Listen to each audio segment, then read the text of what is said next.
जहां पर CM Nayab Singh Saini Jan Ashirwad rally में संबोधित कर रहे, क्या कुछ कह रहे सुनिए। फिल्म तो भाइयों 4 अक्टूबर के बाद शुरू होगी। मैं कांग्रेस के लोगों को, भूपेंद्र हुड्डा को यह कहना चाहता हूं, जो ये बोल रहा है वो बोलता है, कहा ये तो घोषणा करने पे लगा हुआ है।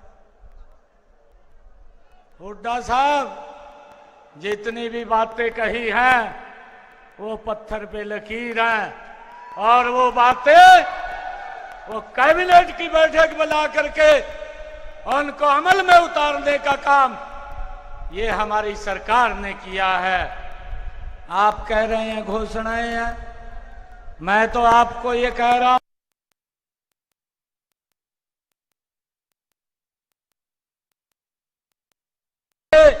रूप में काम किया है। ये मेरा मात्र 25-30 दिन का कार्यकाल, ये तो ट्रेलर है, फिल्म तो आपको दिखानी बाकी है अगले 5 साल में। भाइयों, ये कांग्रेस के लोग झूठ फैलाने में माहिर हैं, अफवाह फैलाने में माहिर हैं। और भाइयों,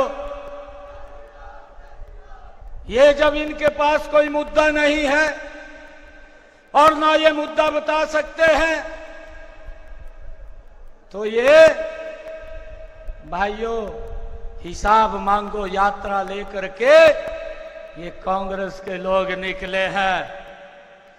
मैं कांग्रेस के लोगों को, भूपेंद्र हुड्डा साहब को आज ये चैलेंज के साथ कह रहा हूं कि आपका हिसाब 10 वर्षों का मेरी टिप्स के ऊपर है।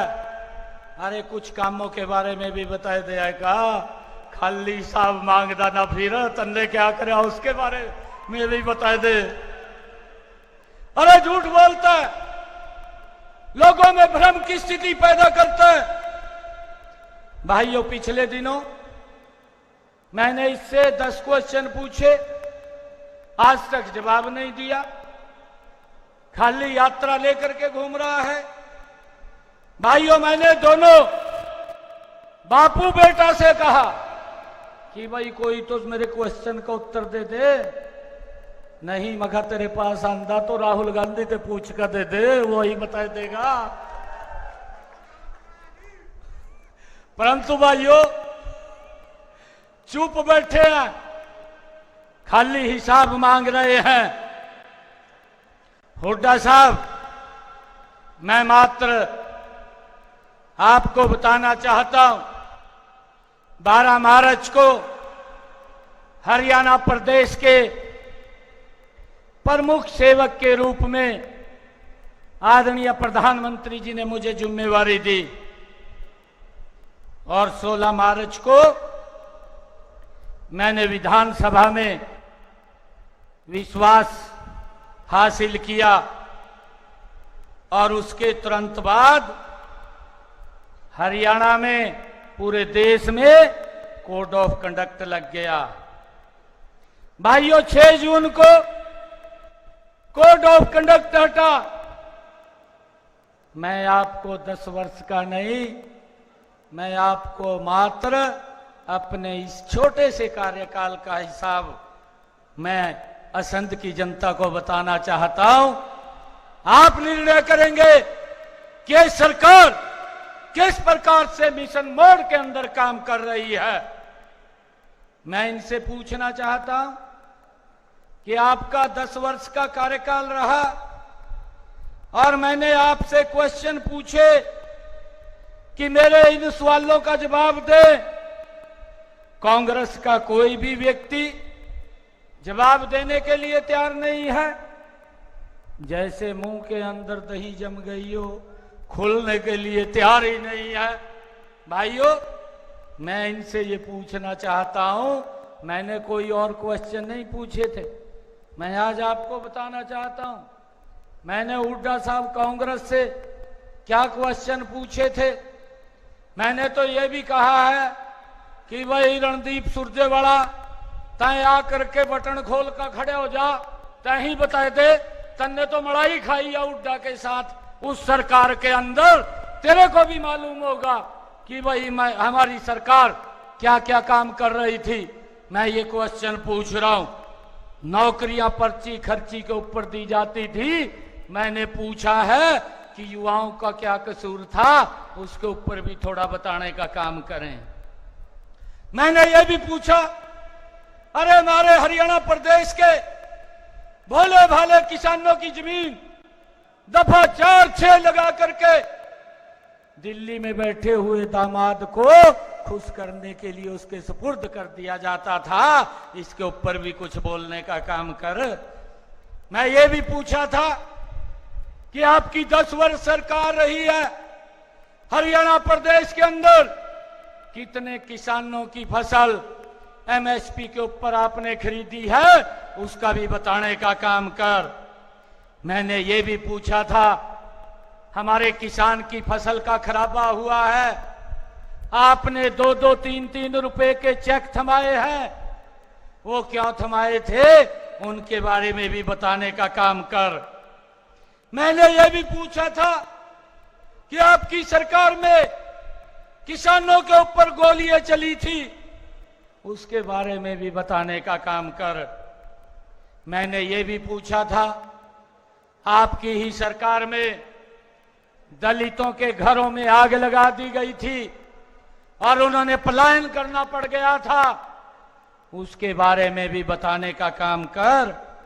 मैंने ये भी पूछा था कि आपकी सरकार में बुजुर्गों को 500 रुपया पेंशन क्यों दी जाती थी, उसको बढ़ाने का आपने काम क्यों नहीं किया, इसके बारे में भी बताने का काम करो। मैंने ये भी पूछा था कि आपकी सरकार में किस प्रकार से कर्मचारियों को ट्रांसफर के लिए दर दर की ठोकरें खानी पड़ती थी, उसके बारे में भी कितना भ्रष्टाचार होता था, वो भी बताने का काम आप लोग करेंगे तो अच्छा होगा। आप जो हिसाब मांग रहे हैं तो हरियाणा के लोगों को उसके बारे में मालूम होगा। मैं ये भी पूछा था कि आपकी सरकार में 10 साल आप मुख्यमंत्री रहे, कितने गरीब परिवारों के बीपीएल कार्ड बने, उसको भी सार्वजनिक करने का मखा काम करिए, वो भी बताने का काम करिए। मैंने ये भी पूछा था। मैंने ये भी पूछा था कि आपकी सरकार में कितने गरीबों का मुफ्त इलाज होता था, ये भी बताने का काम करें। भाइयों, इनके पास एक भी सवाल का जवाब नहीं है, खाली हिसाब मांग रहे हैं। मैं आज असंत की सरदारी के बीच में आया हूं, मैं फिर उनको कह रहा हूं कि आप हमारे हिसाब मांग रहे हैं, आप अपने हिसाब के बारे में भी बता दे। वो रजिस्टर कहाँ है, कहीं आपने उसके पन्ने तो नहीं पाड़ रखे, कहीं आपने उसको तालाब में तो नहीं फेंक दिया, जिससे लोगों को ना पता चले आपके कारनामे क्या थे, आप उनके बारे में बताने का काम करें। भाइयों, मैं आप लोगों का आज यहां पर आशीर्वाद लेने के लिए आया। मैं आज आप लोगों को बताना चाहता हूं कि जब से ये जिम्मेवारी ये आपके बेटे भाई को आदरणीय नरेंद्र मोदी जी ने दी है, अगर कोई भाई को इमरजेंसी पड़गी, रात के 2 बजे भी उठ करके उसका समाधान करने का काम आपके बेटे भाई ने किया है। भाइयों,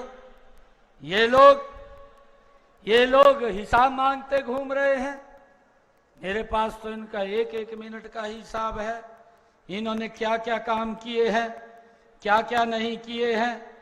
भाइयों, मैं आपको बताना चाहता हूं कि हमने इस छोटे से कार्यकाल में, जब से ये 6 जून से चुनाव आचार संहिता खत्म हुई है, मैं आज इस मंच से असंत की सरदारी को मैं बताना चाहता हूं कि हमारी सरकार ने क्या क्या फैसले लिए हैं। भाइयों, ये 10 साल के तो नहीं सुन पाएगा, मैं तो इनको मात्र ये 20-25 दिन का हिसाब दे रहा हूं। 7 जून को 6 जून को आचारसंहिता हटी। 7 जून को हमने एक कार्यक्रम के माध्यम से हरियाणा प्रदेश के 23 लाख परिवारों को, 84 लाख लोगों को भाइयों हैप्पी कार्ड देने का काम किया और ये निर्णय किया कि गरीब व्यक्ति को अगर बाजार में, हॉस्पिटल में दवाई लेने के लिए जाना है, या बाजार में सामान लेने के लिए जाना है, या रिश्तेदारी में कहीं किसी फंक्शन में शामिल होने के लिए जाना है, हरियाणा रोडवेज की बस, उसका कोई किराया नहीं लगेगा। 1 साल के अंदर 1000 किलोमीटर तक वो फ्री में यात्रा कर सकेगा। ये हैप्पी कार्ड योजना का शुभारंभ ये हमने 7 जून को करके उनको 84 लाख लोगों को लाभ दिया है। भाइयों, 8 जून को मैंने निर्णय किया कि हमारी सरकार ने और 50,000 भर्तियों की भाइयों योजना को शुरू कर दिया। और जब मैंने कहा कि 50,000 भर्तियां और होंगी, एक तारीख का मेरे पास हिसाब है, हर रोज कितने रिजल्ट निकले वो भी मैं बताना चाहता हूं। जब तक ये आचारसंहिता नहीं लगी भाइयों, कांग्रेस का पेट खराब हो गया, और जब आचारसंहिता लगी कांग्रेस ने एक भर्ती रोको गैंग बना रखा है, और वो भर्ती रोको। और इस बीच ये बड़ी जानकारी आप तक हम साझा करें। दरअसल असंत में सीएम नायब सिंह सैनी ने विपक्ष पर तीखा हमला बोला है। दरअसल कांग्रेस अफवाह फैलाने में माहिर है।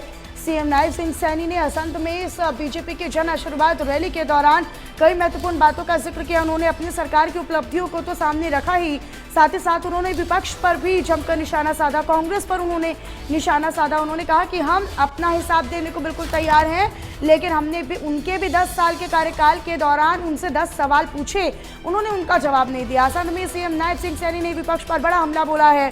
कांग्रेस सिर्फ अफवाह फैलाने में माहिर है, ये सीएम सैनी ने कहा। तो कांग्रेस के पास कोई और मुद्दा नहीं है। कांग्रेस ने 10 सालों में क्या किया जरा बताएं, ये सीएम सैनी ने कहा है।